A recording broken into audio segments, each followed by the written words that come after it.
বাঁচিয়ে রাখেন। আপনি তারা ষড়যন্ত্র করছে তাদের বিরুদ্ধে ব্যবস্থা নিয়ে তাদের পরিচয়টুকু শান্ত করেছেন।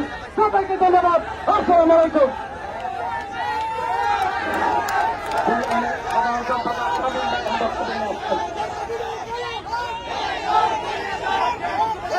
আজকের মানববন্ধনে যারা অংশগ্রহণ করেছেন তাদেরকে সংগ্রামী অভিনন্দন।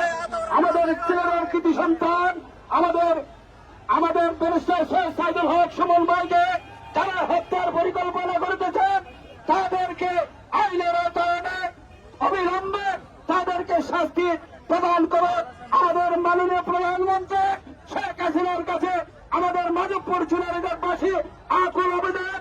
যারা এই হত্যার পরিকল্পনা করছেন তাদেরকে অবিলম্বে আমাদের গ্রেপ্তার করে আমাদের সামনে এনে বিচার করতে হবে।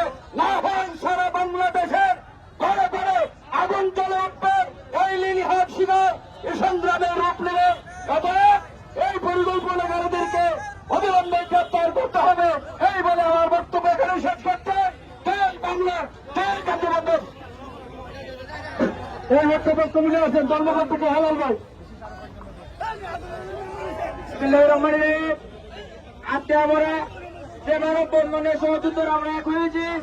আমি ধর্মঘটের প্রতিনিধি হিসেবে বলতেছি, আমরা সুমন ভাইয়ের হত্যা পরিকল্পনাকারীদের যদি আইনের আওতায় এনে তাদের শাস্তির ব্যবস্থা না করা হয়, আমরা মাধবপুর মানুষ পুরো দেশ সচল করে দিবে সক্ষম আছি। আমরা মাধবপুর চুনারঘাটবাসী দেশকে দেখিয়ে দেব আমাদের ব্যারিস্টারের উপরে আঘাত আসলে আমরা কি করতে পারি। আমরা এই প্রচারব না, আমরা রাজপথে আছি। এক সঠিক তদন্ত বিচার রায় শোনার পর আমাদের রাজপথ চাইব। আমরা 1000 কর্মসূচি পালন করে নেব। এই বলে বক্তব্য শেষ করতে